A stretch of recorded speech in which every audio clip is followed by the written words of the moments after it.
Okay, good morning everyone, and we are now officially broadcasting live on YouTube. So thank you so much for participating and attending in our first sustainability lecture. This will be a monthly event, and I hope that I'll see you all as well on the upcoming lectures.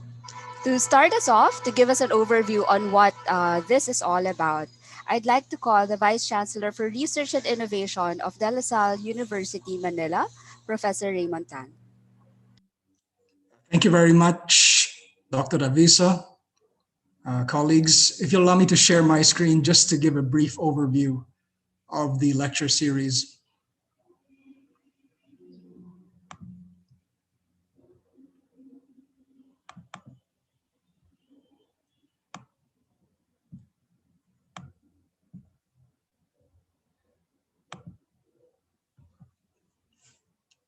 All right, good morning once again. It's my pleasure to welcome you to the 2021 Sustainability Lecture Series. And if you happen to not be in the Philippines, but in some other time zone, good evening, good afternoon.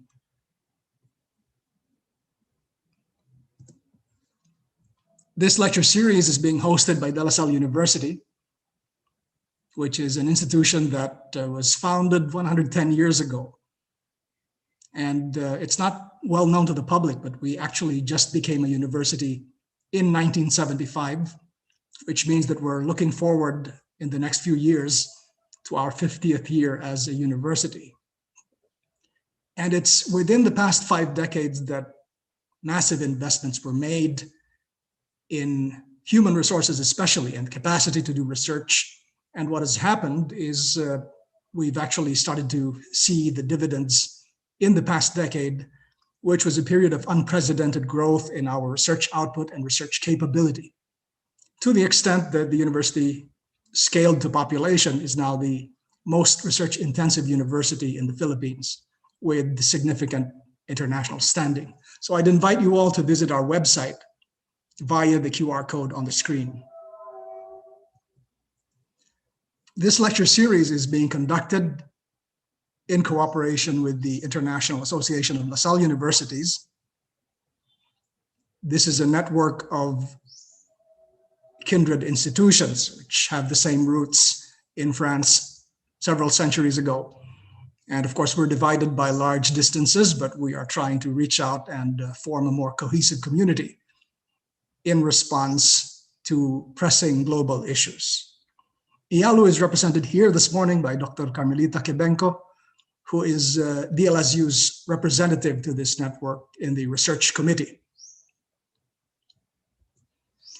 This lecture series is inspired by 2 very significant and influential documents that came out in the middle of the previous decade. Number one, of course, is the famous encyclical of the current Pope, Pope Francis, the Laudato Si document, which outlined the concern of the Catholic Church about unsustainable practices and lifestyles. And because there are so many continents and countries which are predominantly Catholic, there's significant influence in religious leader speaking out about actual sustainability issues. On the secular side, of course, the United Nations came up with the Sustainable Development Goals with 17 sub-goals that represent developmental targets for the year 2030. And in fact, these Sustainable Development Goals have been adopted by many countries, including the Philippines, as a roadmap to guide national planning towards development. So these 2 have likewise been examined by top leadership at De La Salle University. Our mission vision was recast and updated. And of course, we've taken up the challenge as a leading learner-centered and research university to make significant contributions to sustainable development. And thus, we have the genesis, if you will, of the Sustainability Lecture Series. After a difficult 2020, which really caused plenty of chaos in higher education throughout the world, we decided to get together and start 2021 on the right foot. And the plan is to hold 12 lectures on the last Wednesday of each month at roughly the same time. The plan is to live stream via Zoom as we're doing now, but we do realize there will be time zone issues, for instance. For our colleagues who are in North and South America, this would be early evening, so it's convenient. But if you happen to be somewhere in between, in the Middle East and Africa and Europe, then it's a bit inconvenient. So all the lectures will be recorded and available for non-synchronous viewing on YouTube, and that should alleviate some of the problems that we will encounter with time zone issues. We envision the lecture series to tackle diverse topics. The only common theme would be sustainable development, and we certainly would like to hear from a wide range of scholars and experts via lectures and panel discussions on different aspects of sustainable development. And it's not just environmental issues. These would include social, political, economic, and other issues that touch upon the common goal of sustainable development. So in the future, we certainly will welcome resource persons from the IALU network, and our colleague from the Center for Engineering and Sustainable Development Research has gracefully accepted my request for him to host this lecture series throughout the year. So with that, I'd just give the floor to my colleague, Professor Dr. Alvin Colaba, head of the Center for Engineering and Sustainable Development Research, to give a few brief remarks about this, the inaugural lecture of the series. Thanks very much.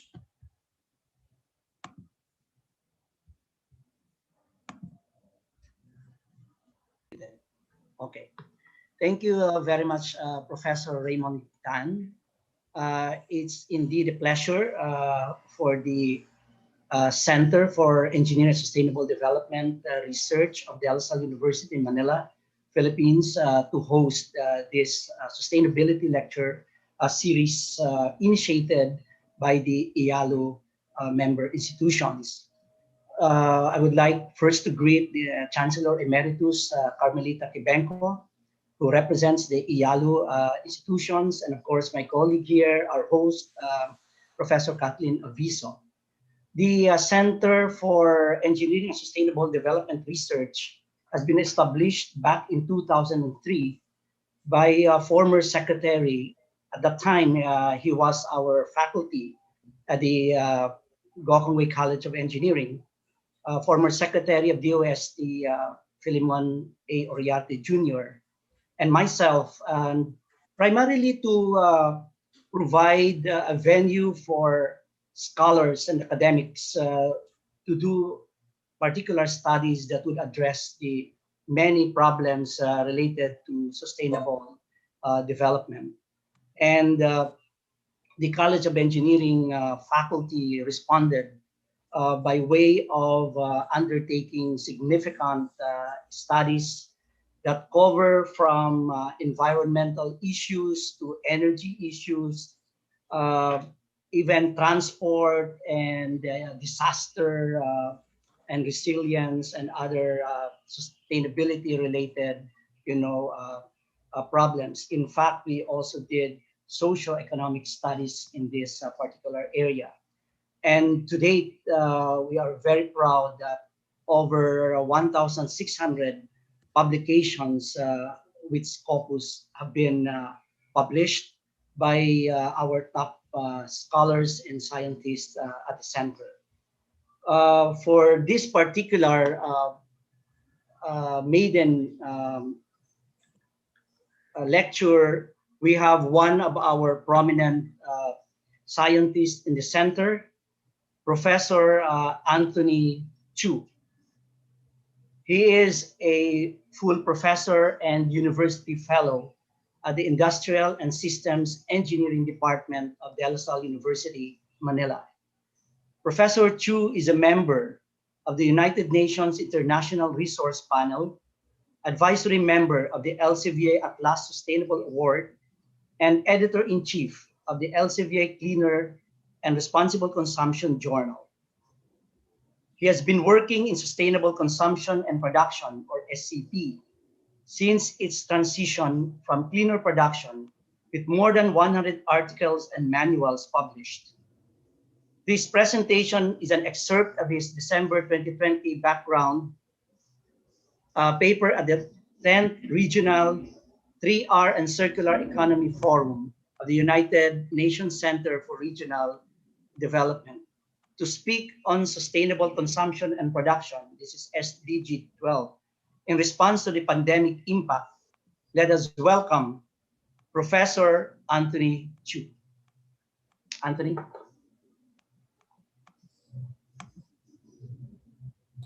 Thank you. Thank you, Alvin. Thank you, Raymond. And thank you, Kay, for we have been working together as a team for the last 10, 15, and 20 and 25 years, respectively, according to our collaboration since our acquaintance. Good morning, everyone from Manila. And of course, good evening to our colleague from Brazil, Lasallian schools there, and many other Lasallian colleagues in the different regions. Allow me to share my screen.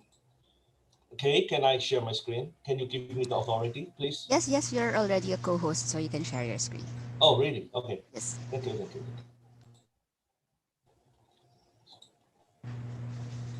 Okay, I think my PowerPoint is already up there in the. Yes, we can see it now.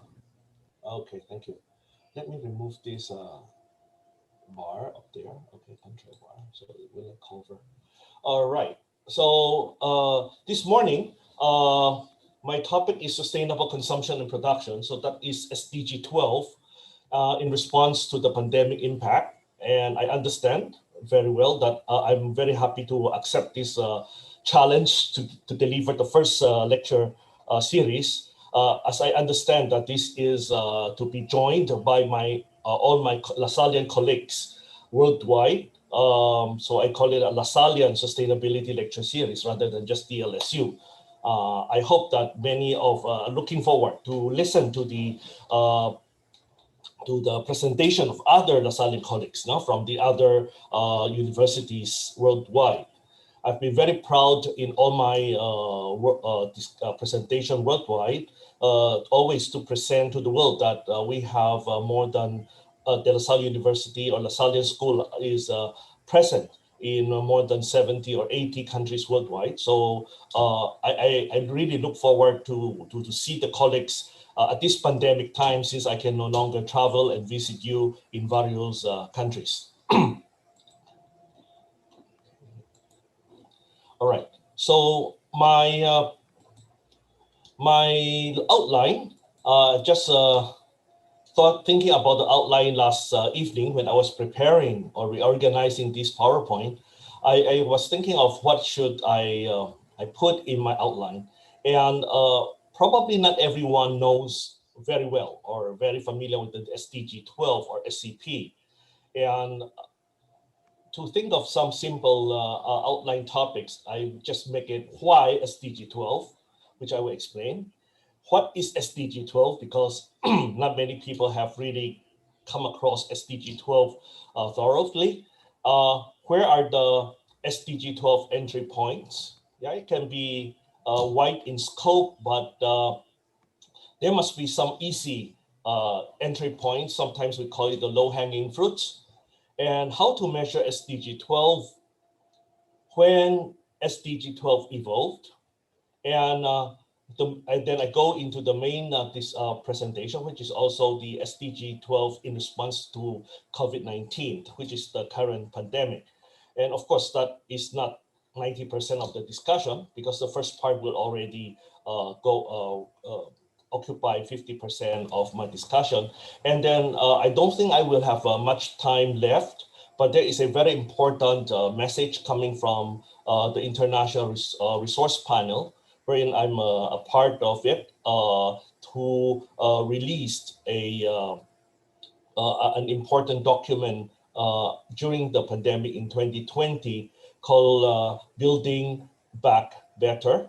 And there are several pointers, and I'd like to share with you, go through quickly some slides and invite you to visit our websites.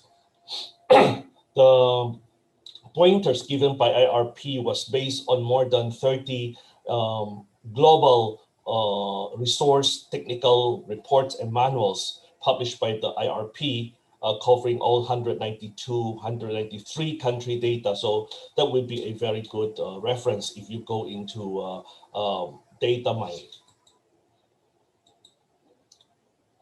Okay, so my first question is why SDG 12? If you will look at the SDG, there are 17 SDGs, 169 targets, and 240 indicators. And why did I choose? Why do I choose SDG 12? Well, if we will look at the report of the United Nations ESCAP, which is the headquarters in Bangkok for Asia Pacific, report on the last year on the SDG progress, you will see that almost all other SDGs or the goals have somewhat a positive progress in the region from 2015 onward until 2020, because it started in 2015. It's a 15-year midterm global midterm target or development goals, except on number 12 and number 13. SDG 12 on consumption and production, SDG 13 on climate actions have a retrogression instead of a progress. And it also carries a striped color over there. What do they mean? First of all, in terms of progress and regression, it regressed, okay? Then second, they are in the striped color because there is insufficient indicators. In other words, from the primary data and secondary data obtained by the research community from Asia on the Asia Pacific, there are 68 Asia Pacific economies, member economies under the UN ESCAP. It means that there is a significant lack of data available or indicator data, which is also translated to two major questions. First question is that if we talk about, for example, number 6, it's on water and sanitation. We know that we go to DNR for the Philippines, which is the Ministry of Environment. If we talk about number 7, affordable and clean energy, we know we go to DOE, which is the Ministry of Energy in the Philippines. Or number 8, decent work and economic growth, we know we need to go to DOLE, which is the Ministry of Labor, and also the NEDA, which is the National Economic Development Agency. But when we talk about sustainable consumption and production, there is no such central or a line bureau, or line agency, or line ministry in almost all countries, except Brazil, of which one of our colleagues is present, representing Brazil. I met the Brazilian Minister on sustainable consumption and production a few years ago. That is the only country that has a line bureau on consumption and production. And no other country or no other national government has set up such a ministry alone just for consumption and production. To some extent, the Ministry of Environment, Ministry of Energy, Ministry of Agriculture, and the relevant ministry in the Philippines context, we have in the cabinet level, we do have a sustainability cabinet cluster. So these are the interagencies looking after the sustainability issues, and therefore some relevant ministry may set up offices or programs or projects on sustainable consumption and production. Now, those are the only venues wherein SCP data can be collected, and sometimes they are not complete. So that is one reason, in my personal opinion, as a researcher. The second reason for the lack or the significant lack of data is that the indicators, which is the way of measuring the performance of SDG goals and targets, put under the SDG 12 or SDG 17 goals. I think there are 13, if I'm not mistaken, 13 indicators. They are not available, or they are not used, or they are not introduced at all in many of these 68 member economies in Asia Pacific.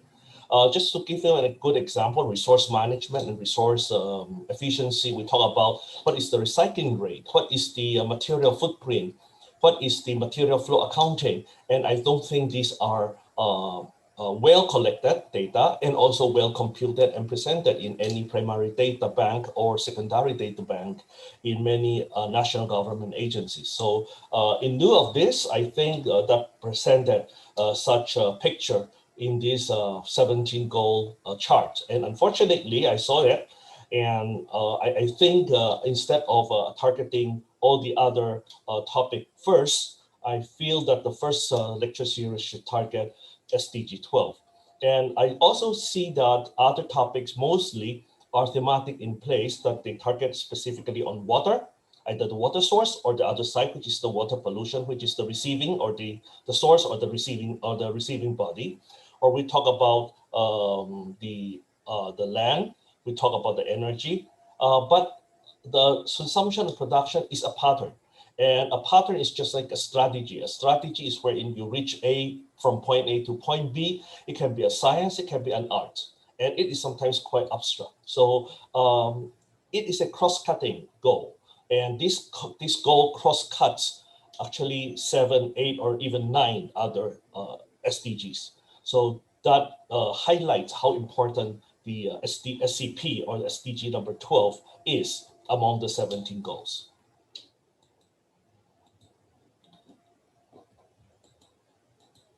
So the people are polluting water faster than the nature can recycle and purify, and excessive use contributes to global water stress.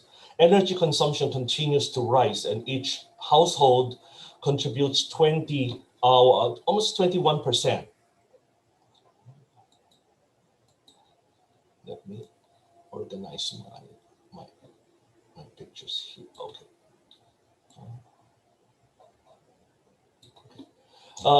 21% of the resultant carbon dioxide emission, and overconsumption and production of food generate food waste due to oversupply and disposal issues. As we know that 1/3 of the food goes to waste in the global food value chain, and which accounts to 30% of the world's total energy consumption as well. They only carry the material, but also carries the water footprint and the energy footprint, and 22% of the total greenhouse gas emissions. Now, to this day, further degradation is happening, and it is expected to happen in the foreseeable future.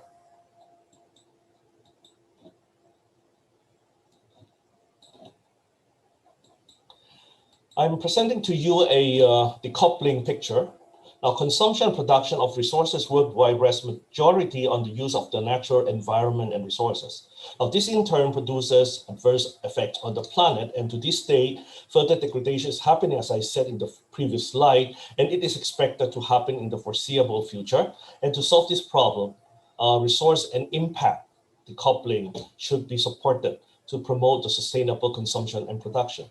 And in order to have a greener and more socially inclusive global economy, what we would like to happen and to see is that, not only the we, I'm referring we as the member economies of a United Nations would like to see is that there is a continuous positive economic growth, but not at the expense of the resource and at the expense of a negative environmental impact. So the resource use must be carrying a lower positive slope, if not neutral or negative slope. And while the environmental impact would be good if it has a negative slope, meaning that they are either partially detached or they are completely absolute decoupled from the economic activity, but not also at the expense of human well-being or quality of life. That is the goal of explains the goal of the sustainable development.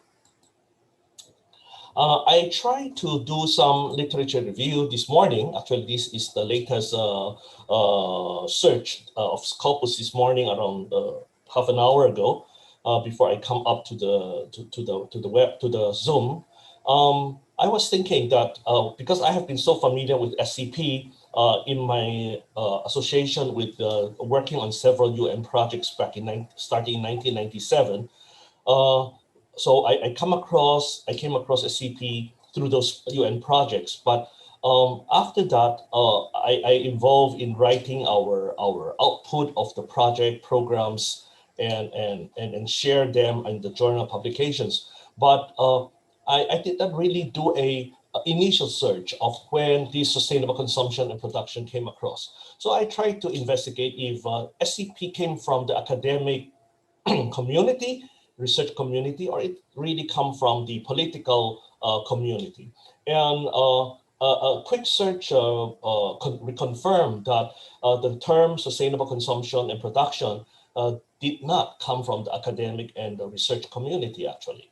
Well, of course, it may stem up from the scholarly minds, but it has been discussed among the think tanks in the various economic clusters, such as OECD, in the later part of, in the early days of the European Union, but since Euro was only introduced also not that early in 1990s yet, and maybe part later in the United Nations. So actually it started in UN around 2000, but it has been mentioned that the kind of consumption pattern was unsustainable. The kind of production pattern was also unsustainable in the early days, even during the 1992 summit.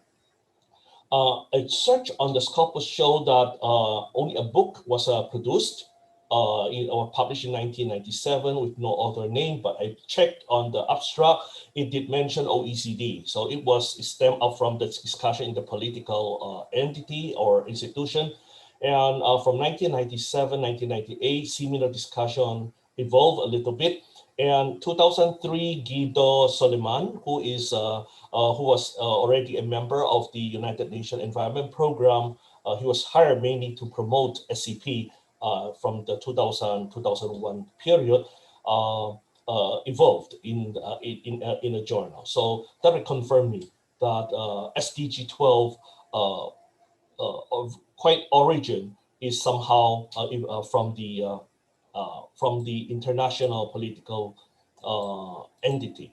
And instead of going back to the original definition, probably we should use the latest or the most evolved definition.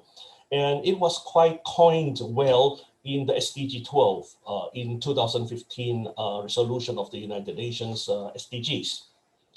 So SDG 12, which is relabeled as responsible consumption and production instead of using a sustainable consumption and production.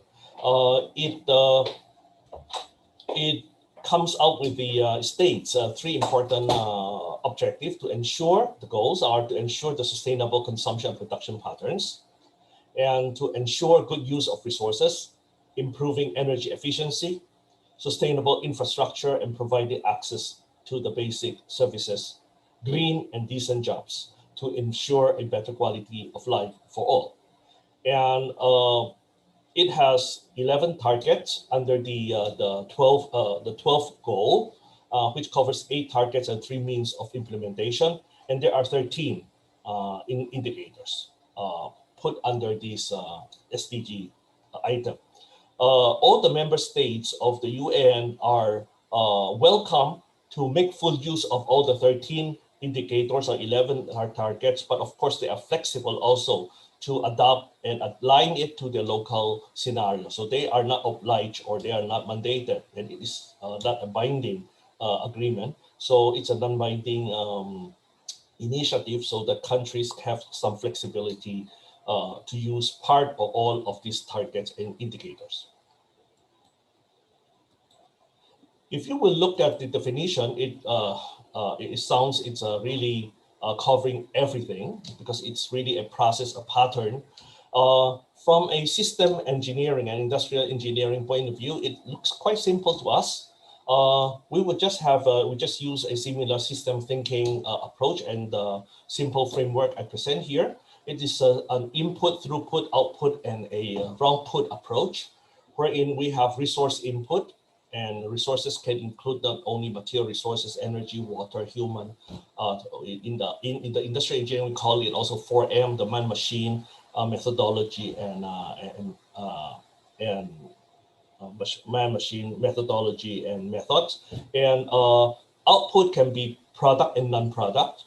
And of course, when we deal with this, the goals identified by SDG 12, we also need to deal with the input side, wherein we look at conservation of resources. That's when it mentioned, highlighted resource management.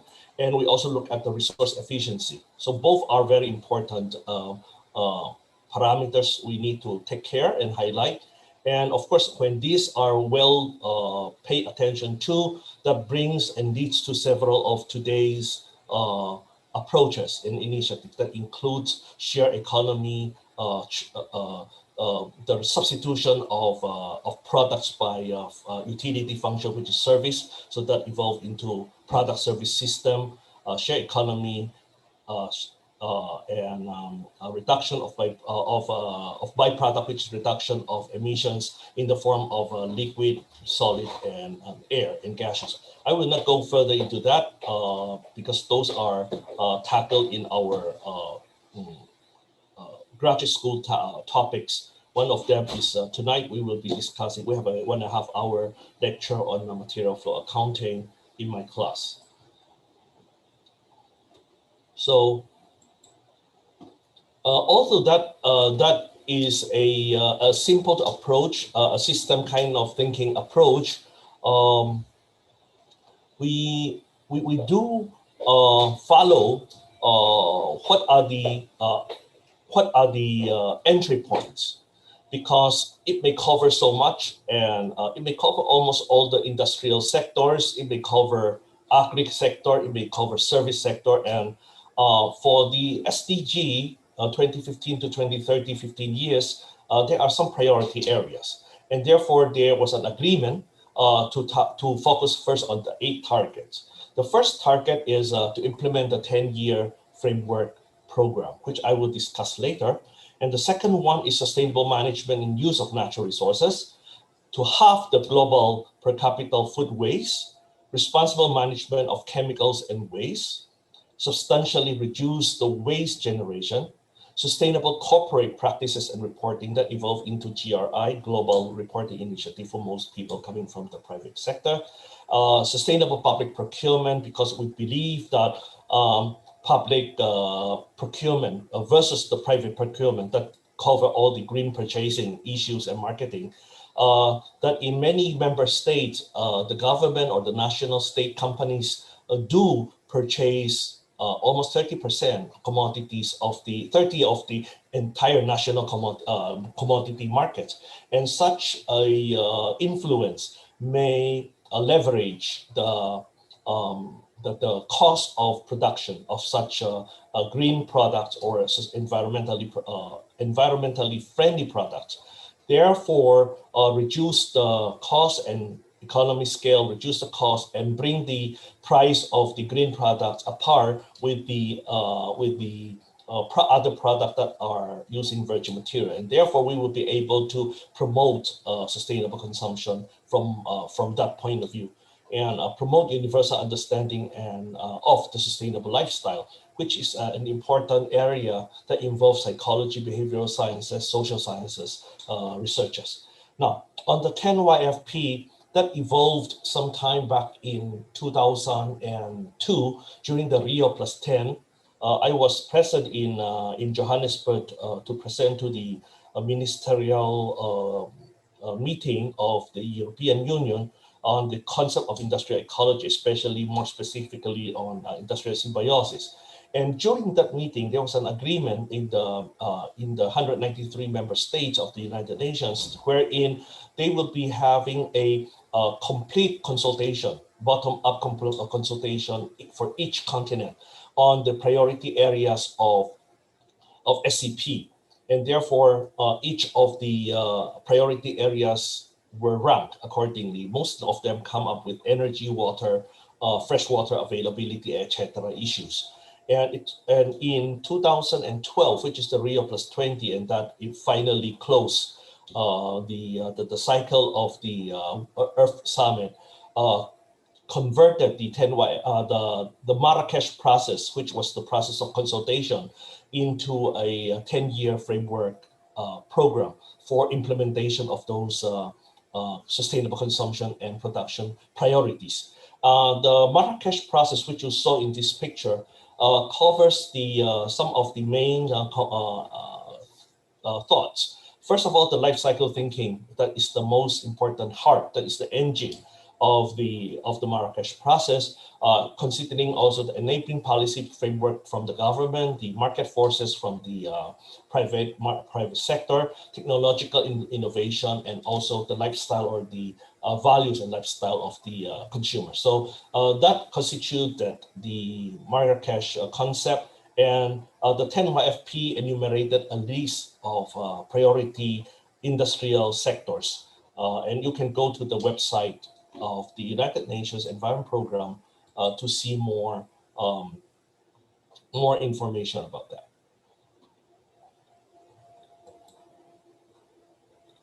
The three means of implementation that follows the 8 targets are supports the developing countries' scientific and technological capacity of SCP.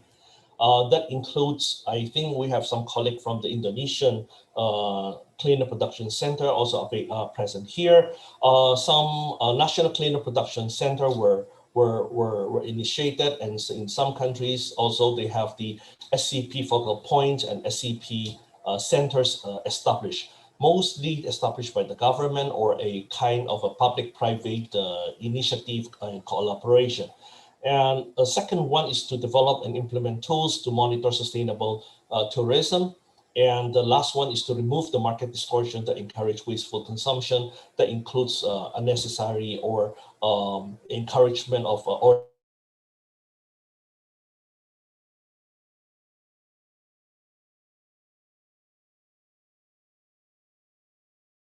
those are some of the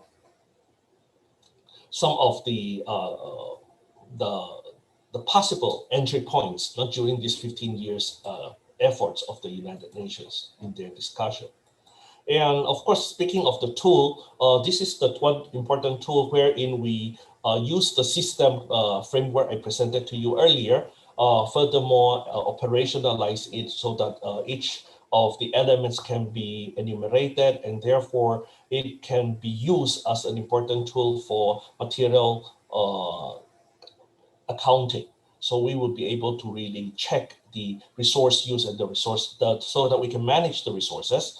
And of course, it has been developed much earlier by the ecological economists, and then it has been adopted by the industrial ecologists, and we have been using it in several of our publications. And this is also the topic of my classes tonight.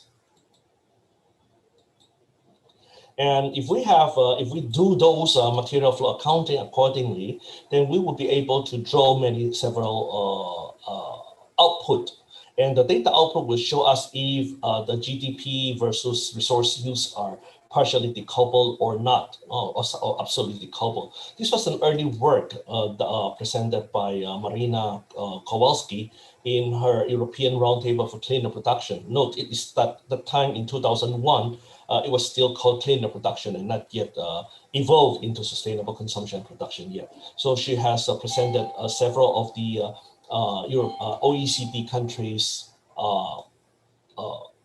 decoupling pictures. And that also drive many of the ASEAN and the Asian researchers to draw a picture for the Asia Pacific picture of these decoupling figures. And it was been published about a decade ago in one of the publications collaborated by UNEP, CSIRO, and other colleagues.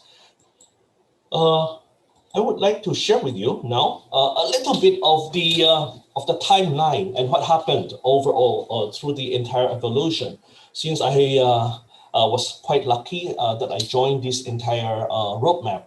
So before 2000, of course, a lot of consumption and production pattern were unsustainable, has been discussed, deliberated, and mentioned several times in several international meetings. But until 2000, somehow from late 80s, early 90s to 2000, cleaner production was the focus point. And at the turn of those years, cleaner production has been more on the supply side.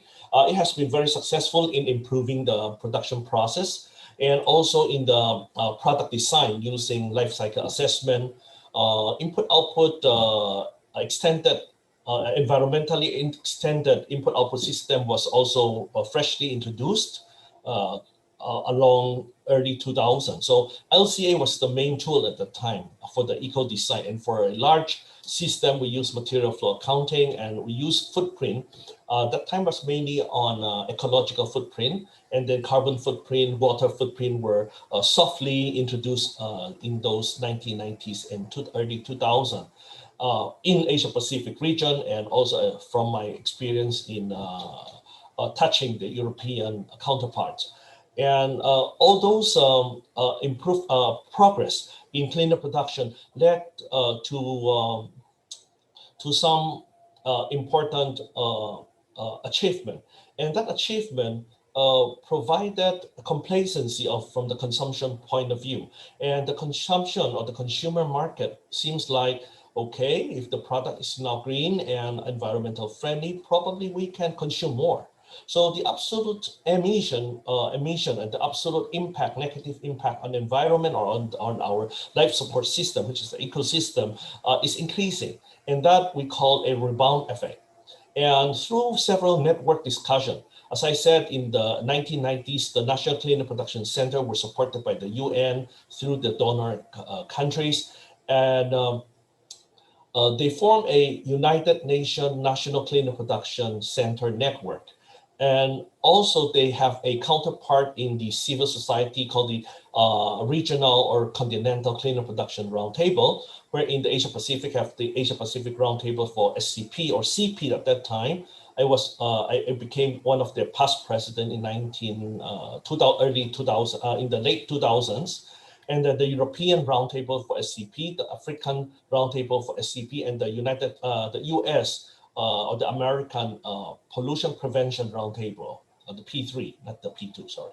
And those network met almost once a year or every 18 months. And then the global level, we have a high level cleaner production meeting every 2 years, wherein the output of the region become the input to the global, and then people learn from each other the success story and also learn from each other the barriers. And we call that time the untold story, so that they will avoid those failures.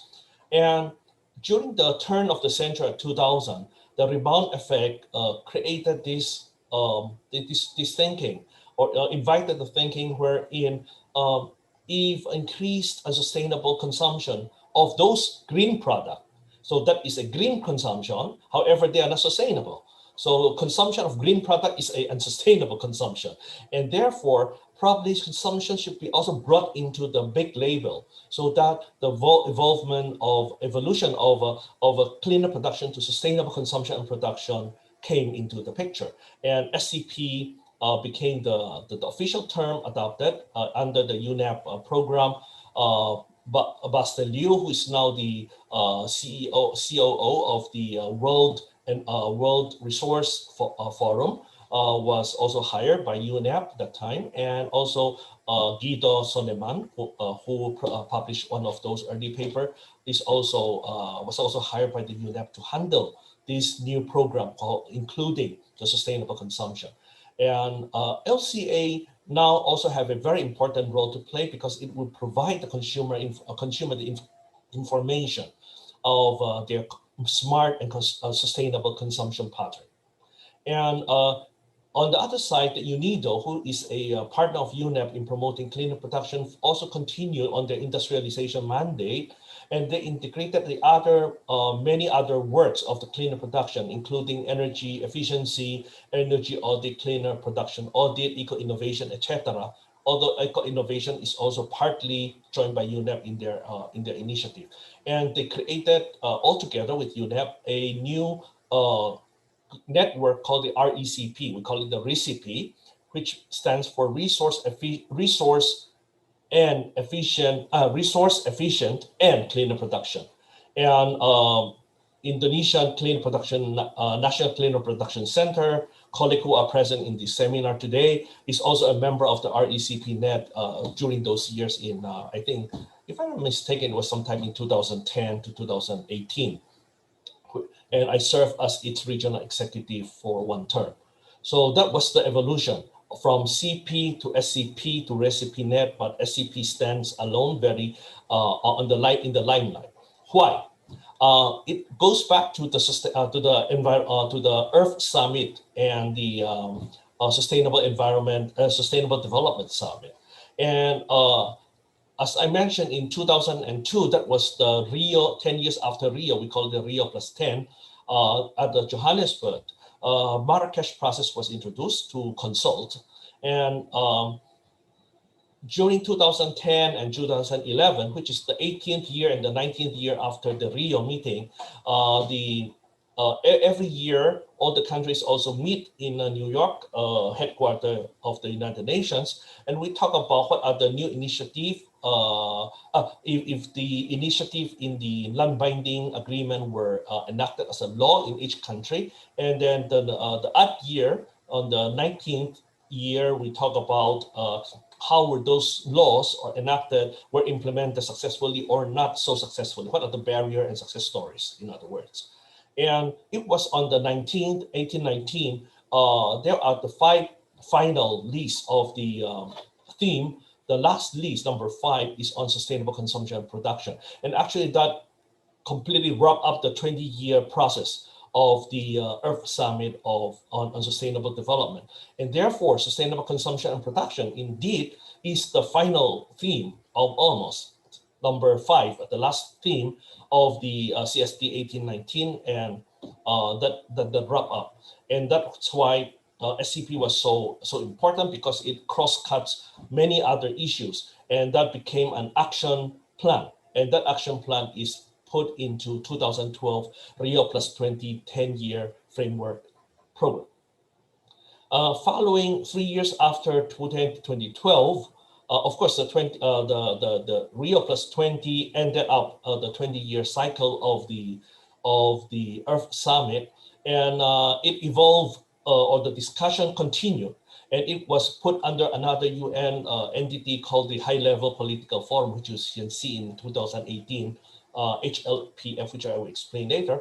But 3 years later, in 2015, it was also about time to change the global development goals, which called an end to the 2000 to 2015 Millennium Development Goal, MDG. So therefore, 2015 to 2030, SCP is so important that it occupies one single goal by itself. As you can see, many other goals is a combination of several goals all combined together, but SDG 12 has only SCP alone.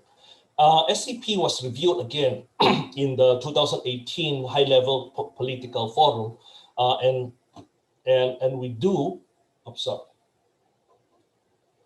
Okay, and we do give a thorough discussion on that.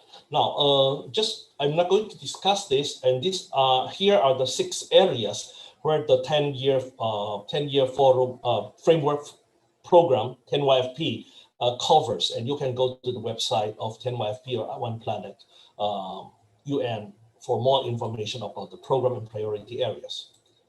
So we did get involved very much. Actually, De La Salle University is proud to say in 2009, which is at the eve of the CSD 1819, I'm the, if I'm not mistaken, I think, yes, I'm the lead author of the background paper on SCP for as input for Asia Pacific to the CSD 1819.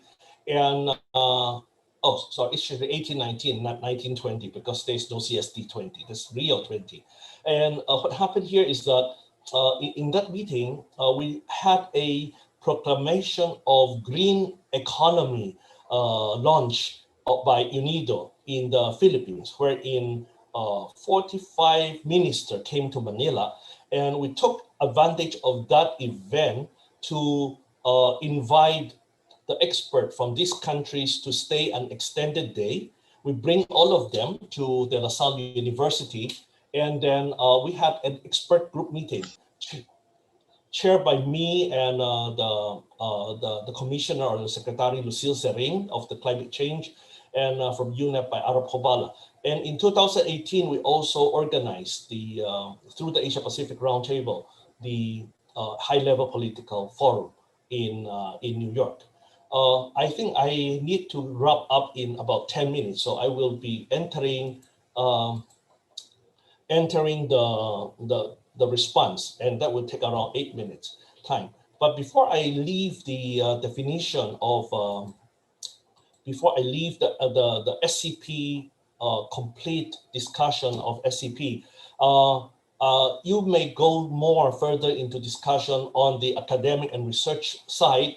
One of my latest ideas was just published a few months ago with my colleague, our organizer here, Professor Aviso, and our Vice Chancellor, Professor Raymond Tan, and our brand new Dr. Jonah Baquillas, who just got her doctorate degree 2 days ago on Monday. Congratulations, Jonah. Or a few years ago, we also connected the circular economy industry 4.0 to this SCP with my colleagues, also an alumnus, proud alumnus of De La Salle University, who's now based in Taiwan, Chair Professor Mingdong Cheng. And also, we also look at some energy and material flow of megacities that covers global view, published in the PNAS. Earlier publication, probably in year 2013, in Journal of Cleaner Production, we also look just focusing on Asia, or even much earlier, I think I had a 2002 publication, but that time we still do not have very clear picture of SCP, so we just have a sustainability theme in general, which I published with my colleague from Finland and Maryland colleagues. Okay, now let me go use my last 10 minutes to touch on the 10 to 15 minutes to touch on the coronavirus or the pandemic. Also this morning, I look at I also search online on some of the pandemic issues. Of course, the pandemic impact clearly, of course, the number one impact is on the health issue. And this morning, I just got the latest update, but actually this is updated in the website of American Time, I think this. So far, 100 million people had come across this impact, and more than 2 million people, more than 2 million on the 100,000 death toll. Over these years, the frontliners, we salute to them, their work, and different government come up with the several measures, and these are some of the early days estimates of how to reduce. Of course, we cannot totally remove the impact, but how to reduce the impact through lockdown and protective gears. Another important factor here is on the economic impact. Just in time to meet the Davos meeting, which was the World Economic Forum, the Oxfam report came up with the economic inequality report on Sunday, last January 24, 3 days ago, ahead of the meeting.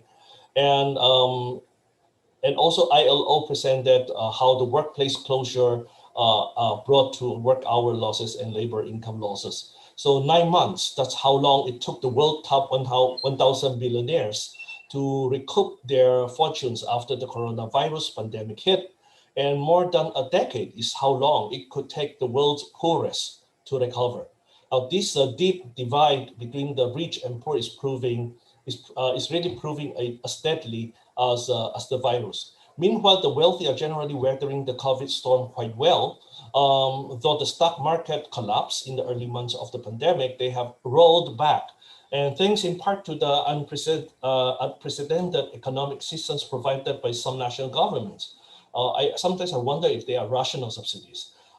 If there are more than 5 or 3 airlines, why should you subsidize all the 3 airlines? But of course, that is my personal opinion.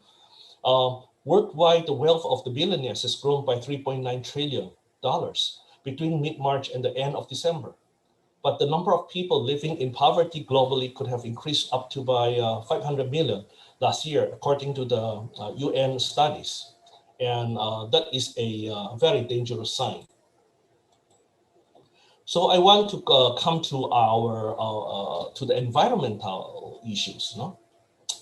For the environmental issues, allow me to shift a little bit.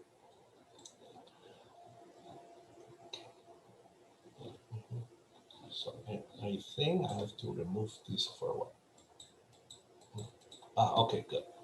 All right. So about the lockdowns, which I just presented earlier, the lockdowns increased the demand for online procurement and home deliveries of food and other necessities, leading to significant growth in organic and inorganic waste generated from households. And I got a lot of input and technical information from the paper published by Professor Raymond Tan and his colleague Yeri. And that's one of the top paper in the year 2020 of the high citations, one of the highest. Online food purchases increased by 92.5%. And for the other product like masks by 44.5% in the Republic of Korea. And demand for online shopping has also increased in Vietnam by 57%, India 55%, China 50%, and which resulted in the proliferation of single-use plastic as packaging. And that also give way, the environment give way to somehow to the health issues. Now, in addition,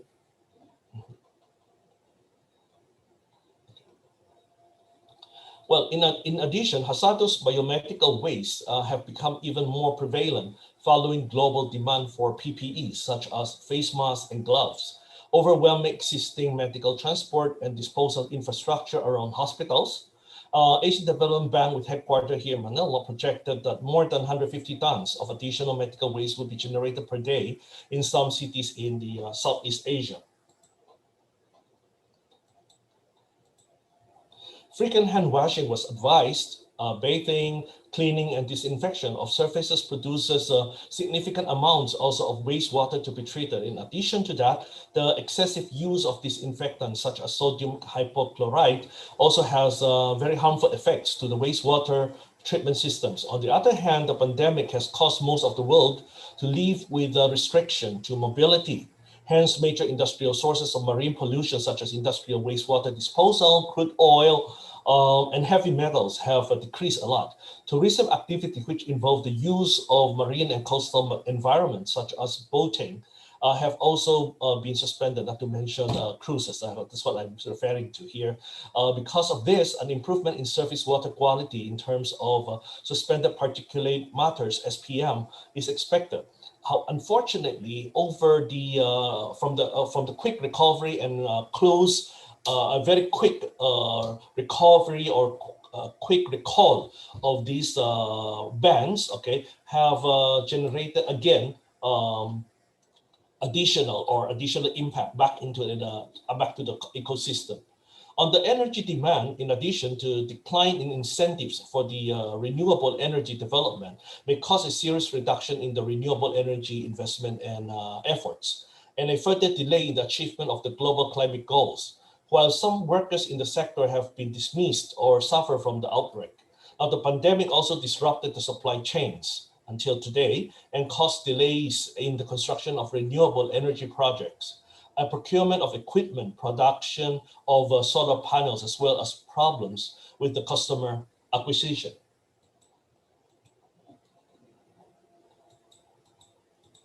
Several shifts can be noted in energy consumption. As overall electricity demand decreased in Australia by 6.7%, India by 26%, there has been a significant decrease in commercial and industrial load demand, while a substantial increase is observed in residential load demand.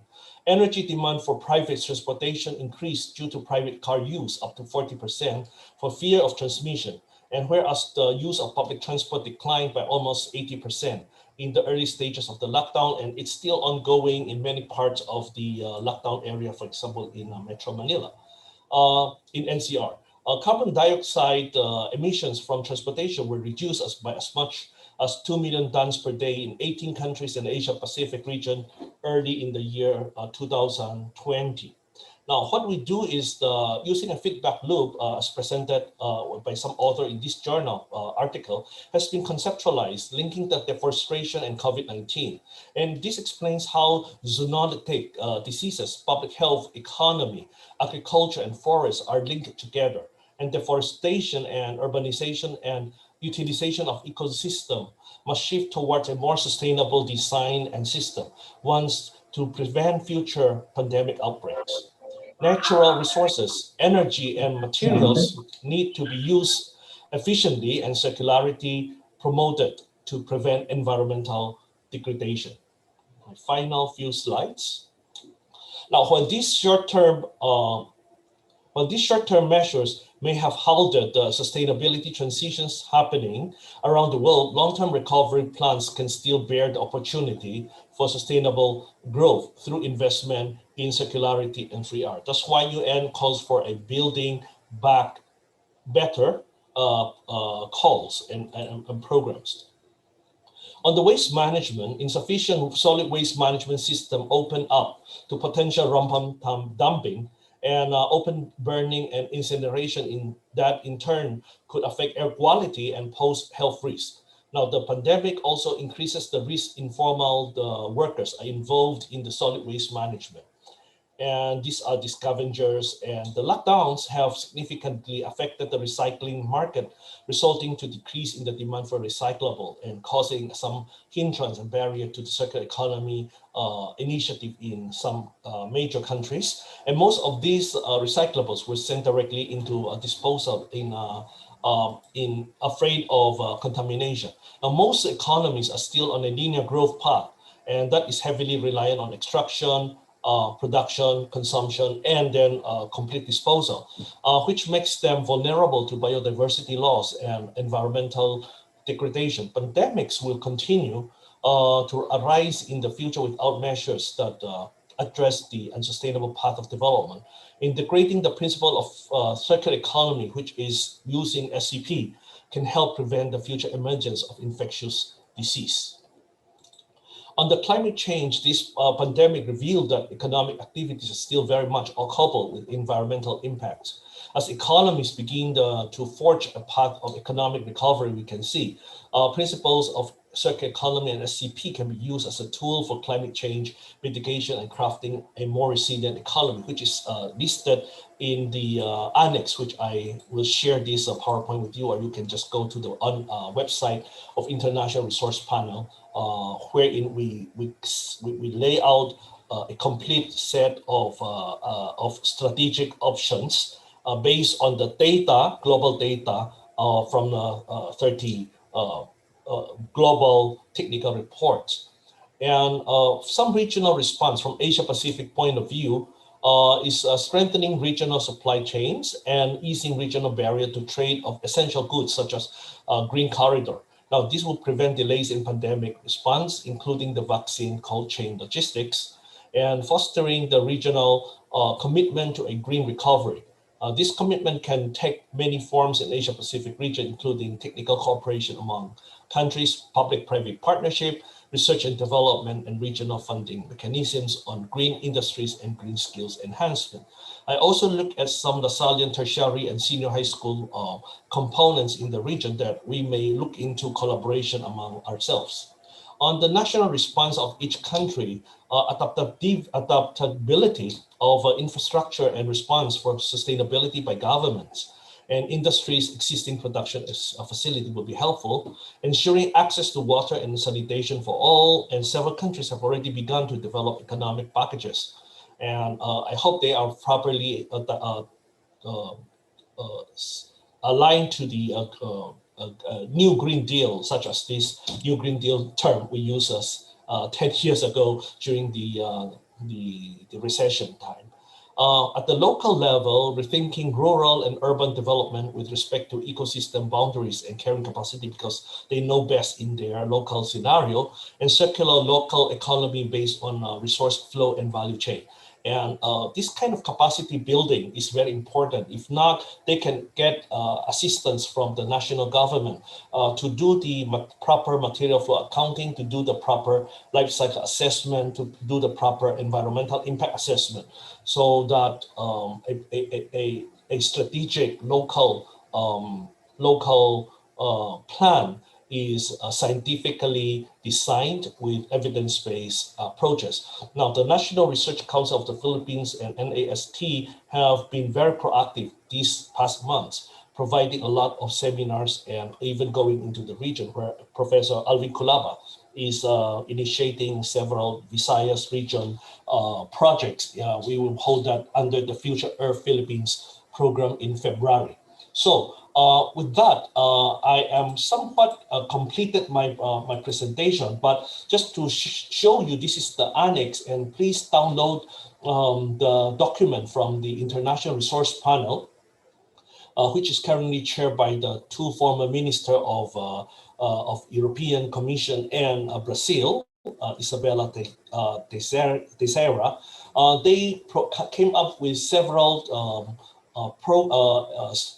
policy options and strategic options, which are science-based in natural resource use, economic development, waste, environmental impact, and innovation, covering construction, agriculture, food industry, and transport, using the data collected and published in the global technical reports. We presented the footprint study, the simulation, the modeling, and they will be very, very helpful, including some success story in different countries and material flow analysis output and results. So you can see material efficient vehicles and housing, resilient and resource efficient cities, resource smart food system, and non-restoration, etc. At this point, I'd like to thank my colleagues in De La Salle University for inviting me to this maiden lecture series, and also thanks to my current class. I have 3 sections in the graduate school for both master and doctoral program from the industrial engineering and biology department. Thanks to them in early part involvement of some desk research and preparation of some beautiful PowerPoint slides for me. And good day to all of you. Thank you. Thank you very much for that presentation, Anthony. I think you really It's too long. Sorry for that. yeah, I know. No, but I mean the coverage of the topic is really it's really scope. It's really wide in scope, and it's good. We're very fortunate to have you here with us, since you've been with this particular program since the very beginning.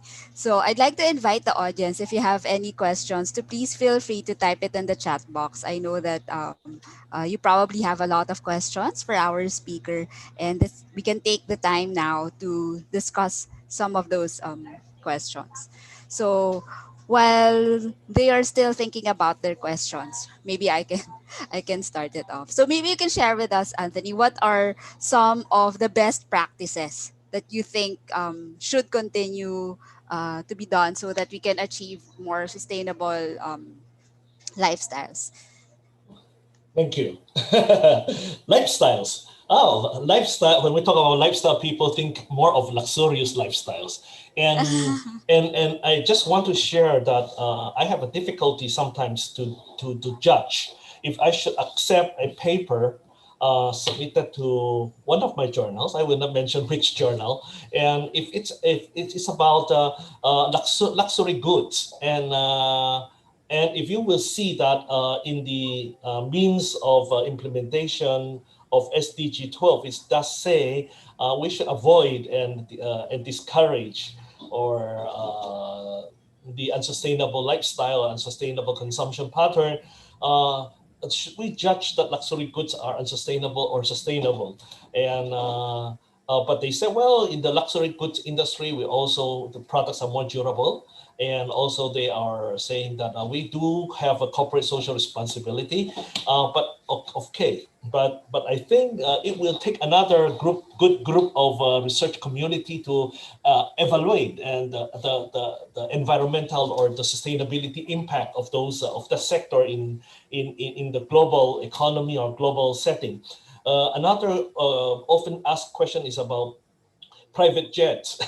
Many people said, Anthony, when you represent the Philippine government delegation in the United Nations, could you please highlight why are all the monarchies using private jets? And while they are talking about sustainable development, but they are flying in their private jets, that's also not sustainable. So these are some very political and sometimes very challenging question to ask. So if you will ask me what are the best practices, I would not rather use the best practices as the first step. I think the first step is to have a local scoping and mapping exercise. So we need to use global mindset, but we have to take a look at our local setting or local scenario. So a good mapping and a scoping exercise on your local scenario is important so that you know what are the areas of priorities and improvement needs. And that calls for normally three areas. One area is where in area that has a high impact, like energy, that high demand for energy or high emission of pollution or pollutants. And another one is the high consumption of material or material intensive activities. Now, all these three are probably, you may say that they are all upstream production issues, but don't forget producer is also producers are consumers of natural resources on the upstream. And the consumer also has a role to play. The consumer of the end product, which was discussed in our paper, Professor Avisi, if you recall, is that the consumer of the end products also have an influence on the choice, and therefore the producers need to meet their choice. And that has been discussed also in another topic called the strategic and operation strategy, initiated by the Harvard School of Business, School of Thought. So therefore, these three high impact area, impact on material use or resource demand, high impact due to energy demand, and also high impact due to emission or environmental negative impact, should be given the priority. After you have identified this area, then the next step is then you look at the production and the consumption side, and then look for a benchmark. What will be the best practices around the area? Now, what I want to say here is that there is a discussion that how come the Western or the North Hemisphere research community focus more on consumption, while the South Hemisphere or the developing community focus more on the production. Now, it has something to do with the resource use. From the International Resource Panel publication, we noticed that in the developing world, most of the consumption or the natural resources were consumed in infrastructure building, capital investment, machineries, etc. So therefore, most of the research are focusing more on the production side, and therefore producer as consumer of natural resources prevail here. While in the Northern Hemisphere or with the OECD countries, most of the material consumption lands in their household consumption. That's why consumer product and consumer attitude, consumer behavior becomes also a very important research focus. And they also very much love to preserve their heritage, and therefore not much disturbances on new infrastructure, etc., as we can observe. So this partially differentiate the research as well as the um, best practices we just asked. Okay, thank you for that. I have a couple more questions. So the first one comes from Raymond Tan. So thank you so much for the comprehensive inaugural talk. The world seems to be locked into unsustainable consumption patterns because of entangled vicious cycles. Can you give your thoughts on key steps for us to begin to break these vicious cycles? Hmm. Uh, First of all, I would say that the good thing is we know that this is a vicious cycle. And therefore, we came up with the decoupling framework or the decoupling concept to guide the people on how to get away from that. Of course, we are open to other thoughts. That is very important. Uh, Using the decouple thoughts or the idea, we develop we introduce the closed loop approach of resource use, and therefore circular economy eventually uh, came into the limelight. And that's one way of moving away from this vicious, vicious cycle, wherein emissions accumulates, wherein indigestible consumption prevails, and and uh, and also on um, on the consumption behavior, uh, on the consumption behavior studies. Now, I am calling the first two more easily handled because they are scientifically and physically easier to control, as I introduced in our paper called the Pokayoke uh, approach, a sustainable Pokayoke concept. But the last one, which is on the behavior side, it is very tricky. Even social science can determine or can describe the behavior, but we cannot prove that how effective a measure can shift the behavior from negative to positive or from unsustainable to sustainable. And just like the vaccine, how long does the antibody last?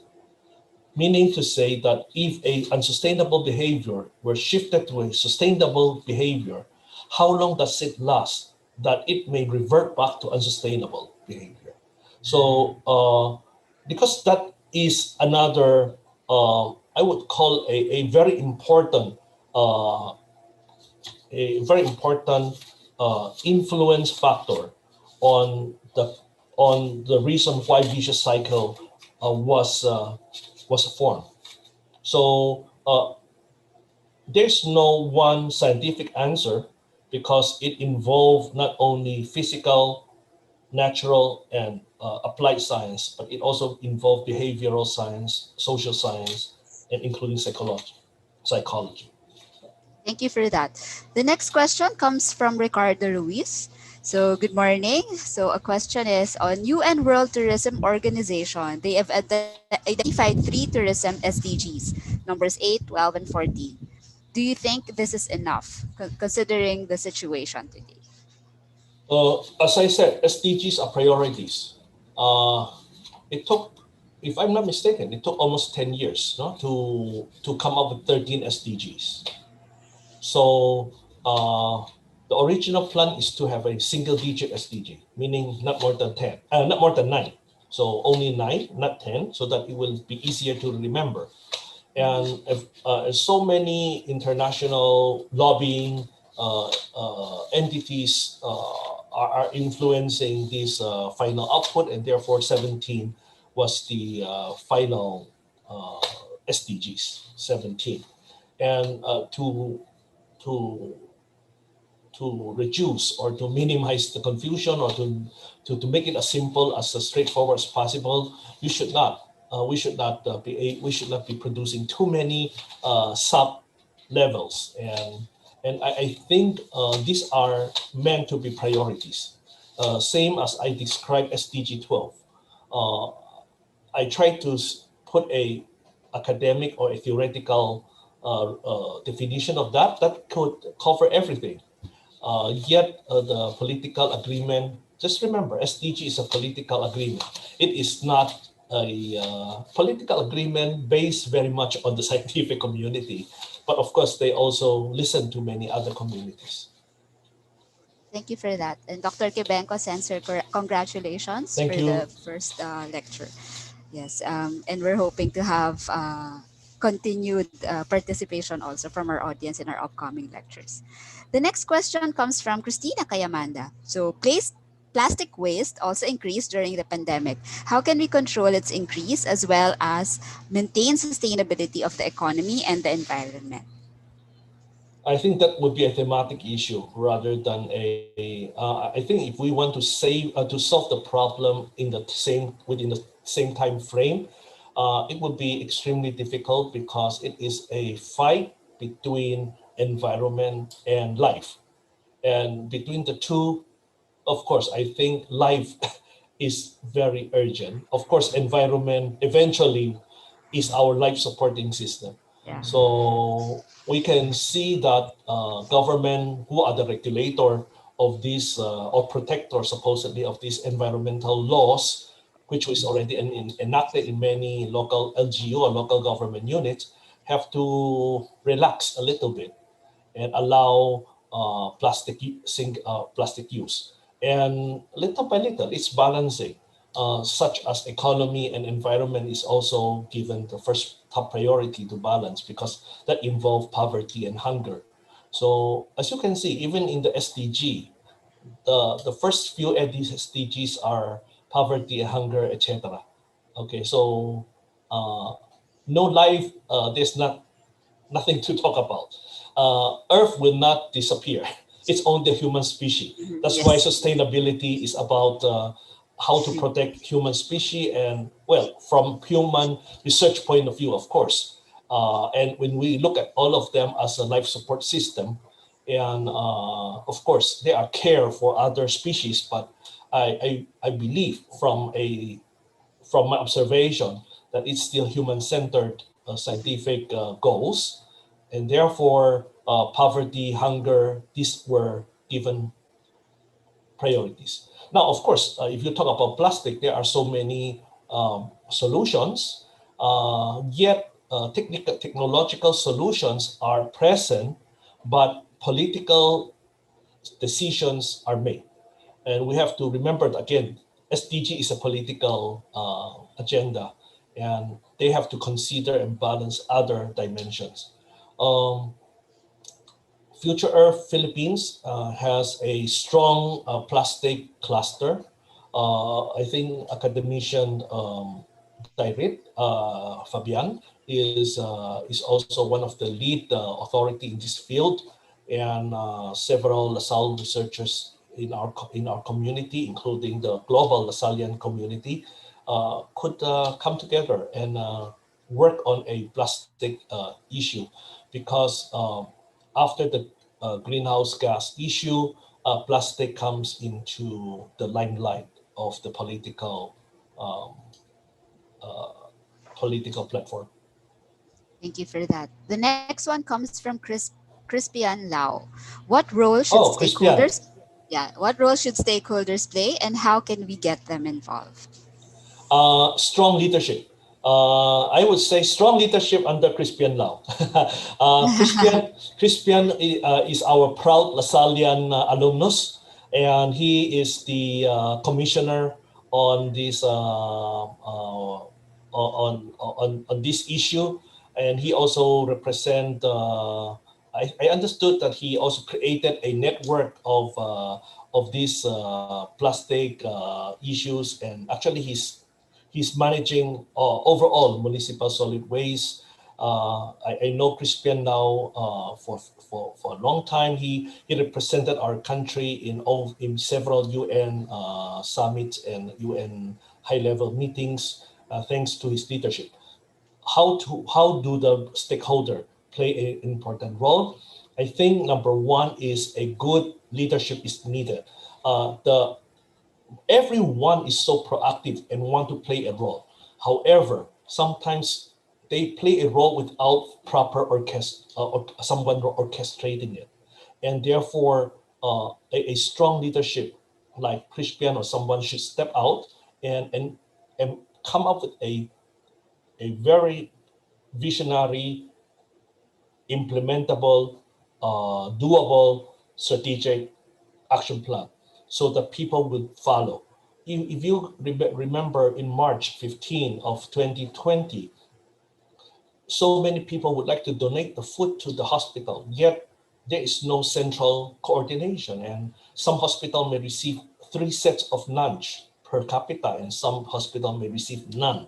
So therefore, coordination is extremely important, and the right action plan is important. And I believe, again, this is not a venue to discuss how to design those and analyze what kind of what stakeholder should play what role. This we have all the experts in this room, and I think that is the most important step. Yeah, right Thank action you. plan, right leadership. Thank you for that. The next question comes from Shib Kionsa. So, Dr. Chu, in your opinion, do you think the Sustainable Development Goals, particularly SDG 12, will be achieved by 2030, given the current situation? No, of course not. We are now 2021. It's already one third, more than a third, and that's why they assess it during the high level political forum. And in 2020, the UNCTAD, the UNSCAP, the first slide that I presented earlier, already showed that there is a regress, no? Rather than progress. And in fact, there is no lack of indicators. So I think there's a need for the governments to put the proper indicator or the measurement, the metrics, proper metrics in place in their national metrics, and then from there you can move on, because if there's no data, there's no management, and I think we all understand that.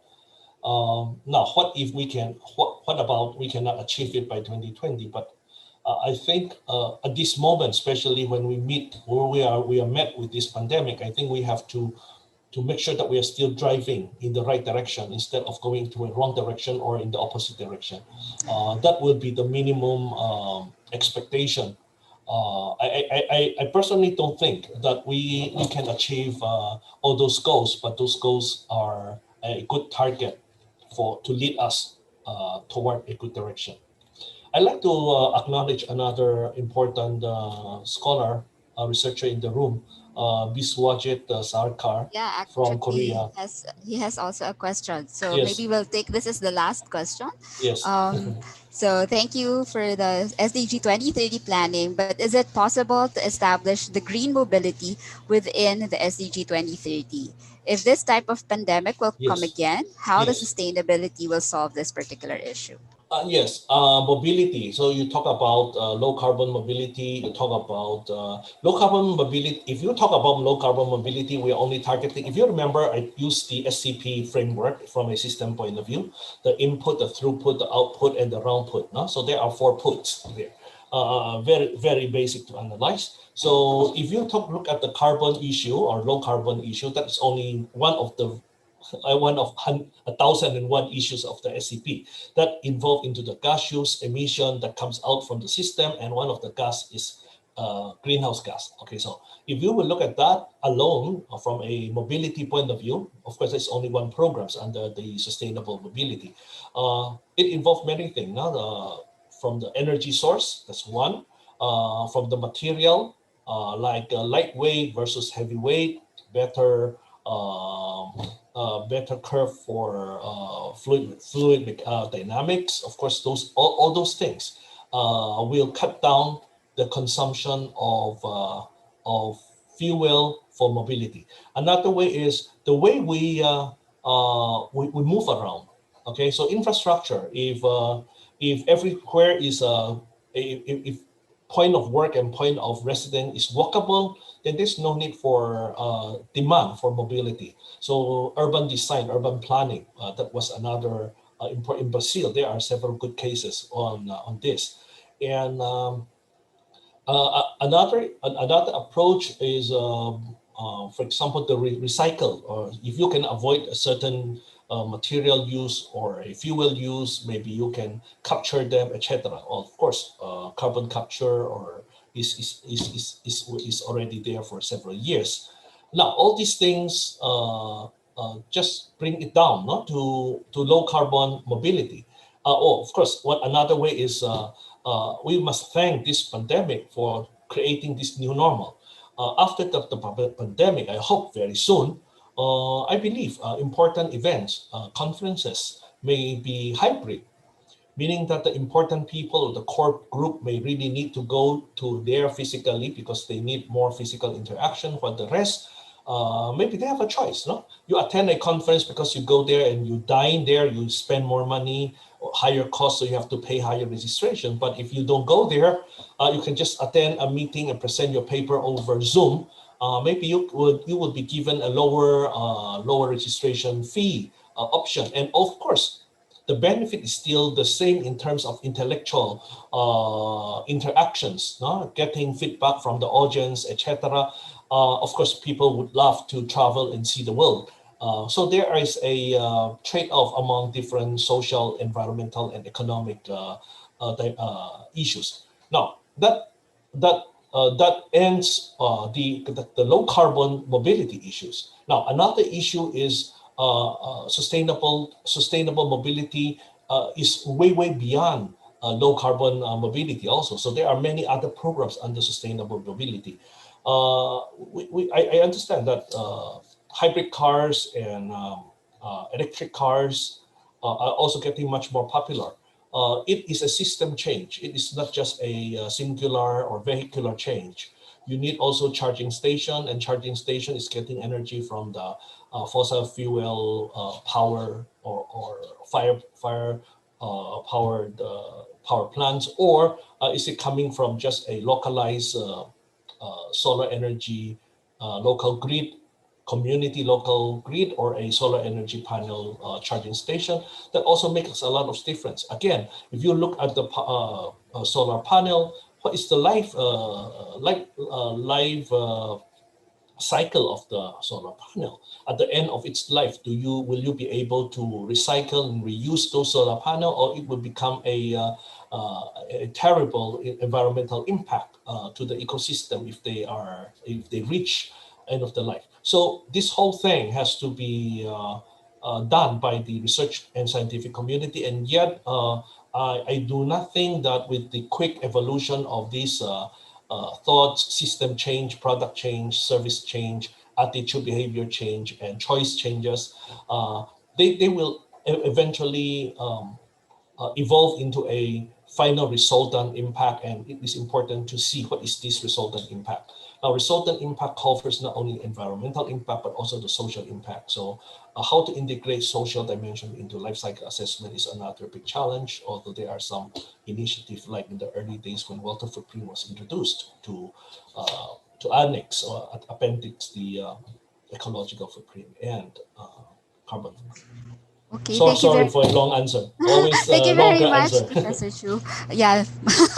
Anyway, there are actually a couple more questions, but unfortunately it's already 9:30. But perhaps for those who ask the questions, you'd like to stay behind, and we can maybe perhaps discuss a bit more with Professor Chu.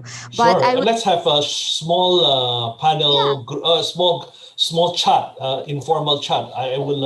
I think that would be more fun. And remember, come and visit Philippines after the pandemic. More fun in the Philippines. Is that But still our tagline? I hope not too much carbon footprint. Okay. So thank you very much, everyone. I will need to close this particular webinar, but for those of you who would want to stay behind to chat with our speaker, please feel free to do so.